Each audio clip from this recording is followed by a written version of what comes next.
I got to play a session of Daggerheart last night, and these are going to be my first impression sort of thoughts and feelings on the game. And I have to say, I had a good time. I thought it was really fun, very different, innovative, but in a very good way. Like, honestly, dagger to my head, if someone wanted me to run heroic fantasy for them tomorrow, I think I would choose Daggerheart. I don't think stylistically it's going to be quite different from, say, like a 5e, but I think that it fixes a lot of the, for lack of a better word, gripes that I have with games like 5th edition. And as I always have to preface, this isn't to say 5e isn't a good game or isn't the right game for your group, but personally, it kind of alleviated some of the problems or the rubs that I have with systems like 5e and, with the greater heroic fantasy genre. I thought it was really innovative, interesting, different, fresh, all the buzzwords.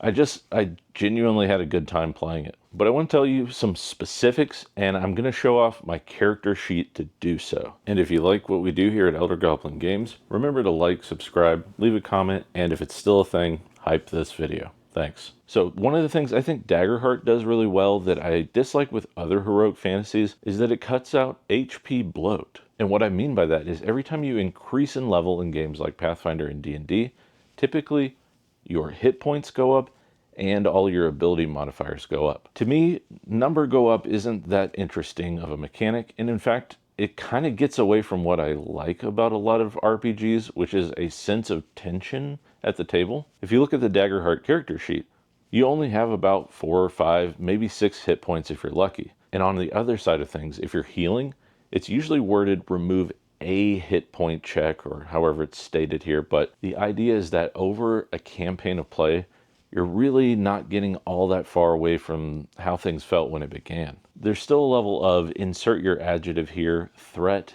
danger, lethality to the game that doesn't feel like you're just lining up bowling pins with bumpers and throwing a ball down an alley. Now, this is definitely a personal preference, and I enjoy it on both sides of the screen. But that's not all. Let's dig a little deeper into the way that Daggerheart handles threats, and we're going to look at stress, health, and armor. So there are actually 3 routes to dealing with damage and things coming at you, and I'm really growing to appreciate this style of play. It actually reminds me a lot of Tales from Elsewhere, and after playing Daggerheart, I would almost say like Tales from Elsewhere is a rules light, ability lean version of Daggerheart, or vice versa. Sorry, I hope that's not an insult to you, Peter, or the Tales from Elsewhere team. It just kept popping in my mind as I was playing, and I was taking different levels of damage. And what I really like about these 3 routes to dealing with damage or threats is that it gave you as the player a lot of, dare I use the words, agency and customization to your own approach to how your character deals with problems and damage and things like that. So for instance, if you're looking at armor, let me see if I can get this right from memory. As I've only played this once, I'm not 100% sure on this, but it seemed like armor had these different levels of thresholds.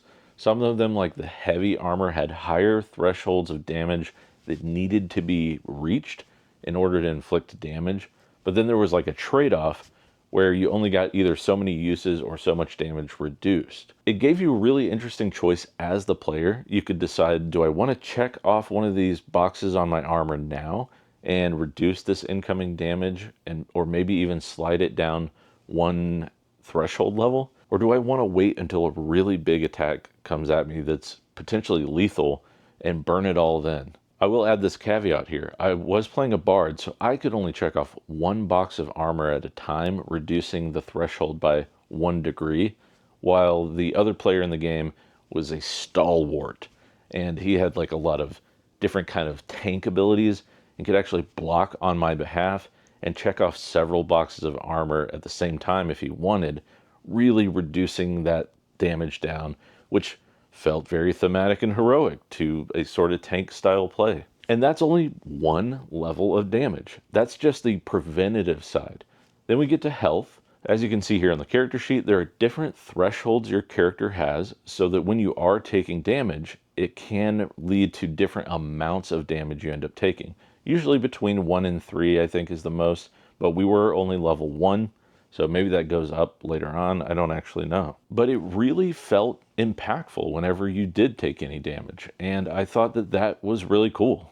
Sometimes when you're playing a game like 5e and you have 100 hit points at level 4, you're like, whatever, 'tis but a flesh wound. And you kind of just shrug it off, and it doesn't really enter that part of your brain that says, I'm in danger. Things are getting bad. I like having that level of tension in my games, even as the player. And maybe this is the rub for me with a lot of heroic fantasy, is I don't particularly like feeling like I'm invincible.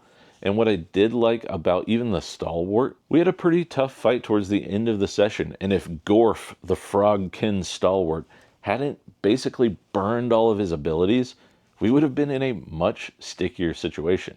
It really did feel like if there was another fight after this or things escalated and got worse, we were going to be in deep trouble, which is not something I often feel when I'm playing a high fantasy game. Honestly, that got huge points in my book. I think that that's a positive move in the heroic fantasy direction. Things still felt heroic ability-wise, but danger was not completely off the table. Again, these are my preferences. This was just a first look at a first level character. Maybe things get bonkers later on and you never feel like anything's really threatening you because you have so many abilities. But with only the ability to increase your health and stress so many times, I don't really think that that's going to be totally possible. I could be wrong, but again, this is a first glance, first impressions video. Part 3 of the sort of like health pools is the stress bar. Now, I was a human, so I got to have an extra stress bar at level 1, and I liked this because it allowed me to do more things as a bard. I had a couple of different abilities at my disposal. Now, as a bard, I had a couple of different abilities at my disposal that allowed me to intentionally take on stress in order to use them more frequently. I don't know if this is going to make any sense saying it out loud, but having health separated from stress feels very natural to me. And I know that's a weird line and distinction, but I don't really like in a lot of games when you just take away your health to use your abilities. Knowing that there's a separate bar than your health as a player allowed me to really lean in and not be afraid to use those abilities, especially since I knew stress gets tapped into slightly less than getting hit in the face with a hammer. It's just something that really clicked with my brain, and while we're talking about this, it also felt really good to mark off checkboxes on everything. At first I thought this is going to be a lot of note keeping, and I wasn't super excited about the idea, but the more I played, the more it sort of just vanished into the background. In fact, it was a lot less math than like calculating how much is going off of your total hit points or threshold, and it was really easy to just check and erase little check marks on the sheet. I ended up ultimately walking away and thinking this is a much more interesting way to do this than hit points, and I know for some people you're not going to care about that distinction, but it just really clicked with my brain. Okay, and since we're talking about Daggerheart, of course we have to talk about abilities as cards. And this is one area where there is a lot of give and take. I see some really great things about it. I see some not so great things about it. And I kind of want to talk about both for a little bit here. As someone who was brand new to this system, I really like the cards for 2 reasons. One, it allowed me to not have to copy everything onto my sheet at the beginning of play. And 2, it was really easy to make those choices because I would just quickly read a card, set it aside, and put it out of the way as like the pile I didn't want to use. So I was able to build my character pretty rapidly that way. I think ultimately cards will be a person-to-person kind of preference, but the game master I was playing with did have one of those little like card holder notebooks which organized things really clearly, and you could flip through and you could go, okay, I don't want to play any of these sort of ancestries or folks, and I don't want to play this class. Oh, this is cool. And then like here are the kind of 2 subclass choices between bard and things like that. I think ultimately it could streamline character creation, which is another rub for me in most heroic fantasy games. Sometimes, especially if the game is somewhat lethal, it can take a really long time to create those characters. This sort of alleviated some of that because there were only so many choices, especially at level 1. That and having to write on these cards, as you can see, kind of forces how much space you have to write a bunch of text. So you kind of have to keep your abilities concise just by the form factor nature of it. I have played 18 different TTRPGs in 2025, at the time of recording this video anyway. And as someone who has played that many different games somewhat recently, Daggerheart still feels like epic fantasy. There are lots of paper buttons that you can push on your card or character sheet that do the heroic things. It just does it in a slightly more interesting way to me. I'm really starting to see these separations in playstyles from like player skill or creativity, and Daggerheart is going to be right in the middle of that familiar heroic playstyle where you have a lot of customization. There's some wiggle room narratively, but honestly, this part of the game's abilities specifically didn't feel like that much of a divergence from games like Pathfinder and D&D. I think if the thing you find fun about heroic fantasy is pushing paper buttons and doing heroic abilities, that is still present in Daggerheart. And I will say with that, I played a bard and there were a lot of great limitations, I thought, to those abilities. Like I had a choice between 3 different songs I could sing, but I could only use each of them once per long rest. Or I had this kind of ability over here, but it cost me stress in order to use. So I really didn't want to use it too many times. And this is going to kind of move into one of the more controversial sections of play for me, which was the initiative and sort of the action economy, which I thought there were some really great things and some not so great things about it. Now, full disclosure, we were just playing 1 GM, 2 players. So it felt really great to us, but that was only 3 people vying for the spotlight, which is what they call it when it's your turn. There is no traditional initiative in this game. You don't do rounds, you do back and forth, depending on when you're rolling your 2d12, whether or not the GM gets fear to spend to use the different NPCs that you're battling against. Which, by the way, 2d12 felt great. It was exciting every time I rolled, whether I would see if I rolled with fear or hope. And I never got tired of it. I'm increasingly more and more interested in new resolution mechanics and less interested in the swinginess of the D20. Because there's a natural bell curve to rolling 2 D12 and adding them together, it felt really good and it felt like there was a lot of tension in every roll. And to add on top of that, hope and fear was actually pretty fun and exciting for every roll. I thought it was great. I have no problem with the 2d12 system. I think it is a welcome change. In fact, I think this is going to be a system where I'd rather be a player than a game master, because the players get to roll 2d12s and the game master is still rolling a d20, which is really interesting. I'm still sussing out how I feel about that. I don't necessarily mind games that are asymmetric, where the GM has different mechanics going on than the players, but it does create different feels for play on different sides of the screen. Okay, I'm kind of getting away from the initiative thing. Let's go back to that. So you're always rolling with fear and hope. You want to be getting all the hope you can get so that you can use your abilities more often. And every time you do roll with fear, the spotlight shifts back to one of the monsters or NPCs that the GM is controlling. Now, this created a really interesting dynamic. I found it both good and bad, because the GM had a couple of fear to initially spend at the start of the game, and he did end up having to use them just so we didn't act too many times in a row, because we were just rolling really hot for a while. And I could see with a big group, maybe that's less likely of a thing to happen. Because there were only 2 players, we were really just like bouncing back and forth for a minute there. But the thing that really did balance that was there were some abilities we could use, like I mentioned before, where I had to mark off stress or use a resource. So there were really only so many things we could do before we had to start rolling again and potentially handing the baton back over to the game master. So I think it probably is quite balanced, even though this is such a different and unique kind of initiative system. But I think it has a boon to it as well. Just as I was saying about rolling those 2d12 really mattering, it made every action really intense within the game. So even something like I wanted to get closer to the monsters so I could use some abilities.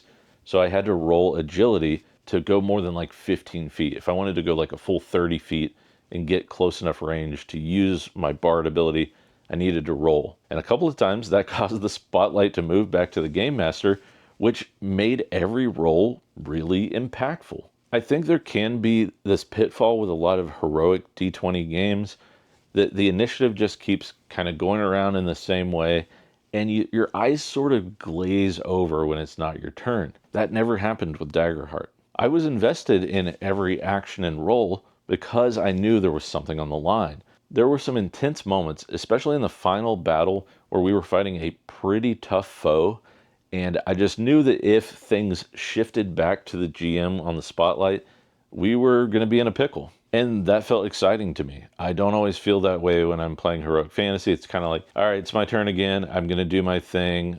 Yep, I'll do my trip attack or shoot my magic missiles. Okay, I rolled 4. That's it. There you go. And just because I use that example, I did have a sort of magic missile ability as a bard, but even then, I had to make sure that I dealt enough damage to push past that monster's threshold so that it actually impactfully hurt the monster. I don't know if this is totally going to make sense if you haven't played, but like I ended up using my Bard's Rally ability so I could add 1 more d6 to the damage just so I make sure I hit that threshold and actually hurt it. I know I'm bouncing all over the place, but it's all kind of like rattling around in my brain. I just got to play, so I want to make sure I cover all the interesting bits of this game that made it in particular different from a lot of other high fantasy games. Oh, and I would be remiss not to mention the way that character advancement works.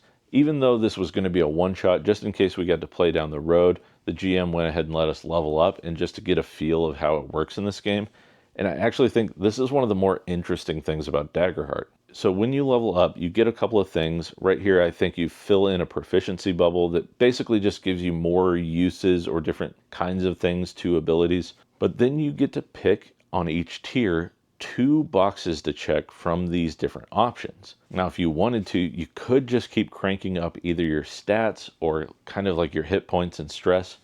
But I found that it was actually a really difficult choice when I sat there and thought about it. As the bard, I started off with quite a few abilities, and I thought, I'm not going to want to pick another ability. I'll just go with the stat bonus increases and things like that. Ultimately, that's what I checked off. But I looked in my cards afterwards, and there were a couple abilities that I thought, man, if I would have had that in combat, that would have been so useful. Because there were several times I was too far away to really do anything, and there were a couple of cards I could have chose that allowed me to activate an ability or a spell from far range. So I thought it was actually really balanced, and I like that you could only check off each one so many times within a tier. And you can see here, like, you can't just keep cranking up stats or health every time you level. There's a certain cutoff, and you start having to pick other things. I just thought this was kind of unique. It reminded me of something like a Blades in the Dark, which is another game that I really like. And again, it alleviated some of the rubs I have generally with heroic fantasy, like that hit point bloat, like that number go up, but also all the monster number go up kind of things. I thought they were far more interesting choices than you usually get in heroic fantasy. And if I have time, I'm going to talk about my buddy's character too. He was playing this Frogkin Stalwart, and honestly, like looking across the table at his abilities, they were a ton of fun, and I kind of wished I was playing that character. I tend to lean towards supports, but I also really like a tank kind of character, and it was doing tanking really well. He had this really cool kind of berserk ability he could use once per long rest, and essentially you put a d4 down on your character sheet, and it adds 1 to like the damage that you soak up and the damage you deal, and I think your attack rolls, and every time you deal damage, that die goes up on a d4 until it reaches a 4, and then it's done, and then it goes away. And at higher tiers, it turns into a d6, so you can keep doing that a little longer, which I thought was a great balance mechanic. And I do want to say while I'm here, so many of the abilities felt that intuitive to me. It wasn't like you were adding up all these numbers and these fiddly little modifiers here and there. It was like, take a d4 and, tick it up slowly, or, use this ability a number of times equal to your proficiency, which was like 2 to start off. I just put like a d4 on top of that card and counted it down like I was playing Magic the Gathering or something. Anyways, I'm just kind of trying to toot the horn of the Daggerheart developers because I thought this was a really great, streamlined, easy to comprehend heroic fantasy game. In fact, with my weird like number kind of thing that I have going on, I thought this was far more easy and interesting to follow than like 5e or Pathfinder for me. Don't at me, Pathfinder players. And just having a glance at the different classes, there was such a variety of play styles to choose from that I think you're going to be able to feel unique and still have that level of customization that comes with a lot of these style of games. Like I said, heroic fantasy, not typically my thing. If I did play it, I think I'm going to pick Daggerheart. I think it's just doing some really interesting things in the space and like mechanically, and there are good ideas coming out of it. I don't know why. I do know why it's getting a lot of hate. It's popular. It's Critical Role. People are like, oh, those theater nerds, they don't know how to write games. Turns out they wrote a pretty kick-ass game, and I would happily play it again. That's right. The thing you never thought you'd hear on Elder Goblin Games, me endorsing a heroic fantasy book. But I just want to say that, it's not necessarily about the genre. It's about the mechanics and the style of play that is born from those mechanics. To me, I could already tell that Daggerheart was a game that would tell much more interesting stories that aligned with my preferences and playstyle than a lot of the traditional D20 games. I don't particularly think the back and forth tit for tat HP bloat kind of games are all that interesting, especially at higher levels. Again, I could be wrong. It could feel like that later on, but just looking at the numbers, especially like looking at the way the characters level, I don't see it getting too far in that direction. Because it is heroic, I'm certain there's some sense of feeling like your character is progressing and getting stronger, but the numbers are going up by 1 or 2, not 5s or 10s or 30s if you're playing certain games. I won't name Pathfinder. But yeah, I just really liked it. I thought it was fun. I'd play it again. I don't know what to tell you. Sometimes I want a cheeseburger. Sometimes I want kimchi. I am multifaceted and capable of liking different things. And honestly, the thing that excites me most about all these different games that I like to play is pushing the boundaries of what's possible, trying new and interesting things. And Daggerheart certainly does that. It checks off a lot of boxes as far as like being inventive and creative and really pushing the boundaries. So, I mean, props to them and their team. I think it's a cool game. Anyway, I'm one guy. That was one session. And what can you really learn from one point of view, one opinion, and one experience? Try Daggerheart for yourself, form your own opinions, and let me know in the comments what you think of your experiences playing Daggerheart. I wanted to get this video out kind of quick and talk about it because especially after all the sort of drama news about Critical Role and Daggerheart, I thought having a positive opinion and a positive experience about actually playing the game would be something that folks would like to hear. Maybe I'm wrong. Tell me in the comments why I'm wrong. If you enjoy stuff like this where I try games you might not expect, tell me about it. Leave a comment, share this with some friends. It definitely helps get these ideas and thoughts out to more folks like you. Also, if you haven't seen my other ads and you haven't checked out the Tales from Elsewhere Kickstarter, what are you doing? It's live now. Go over there. Give this awesome team some support. This game is a lot of fun, and I definitely highly endorse it. Hey, it's your old pal Jordan. Just wanted to say a big personal thank you to everyone who's liked, commented, subscribed, and hyped my videos over the years. If you like what we do here, make sure to follow me on some other platforms such as Instagram and Blue Sky, and if you feel up to it, check out the Patreon where I'll be talking about some of the games and projects I'm working on. Also, we have this initiative on the Discord I'm calling the Elder Goblin Academy. That's all about playing more games and rolling more dice more often. Thank you guys for the support, and as always, learn, adapt, and grow.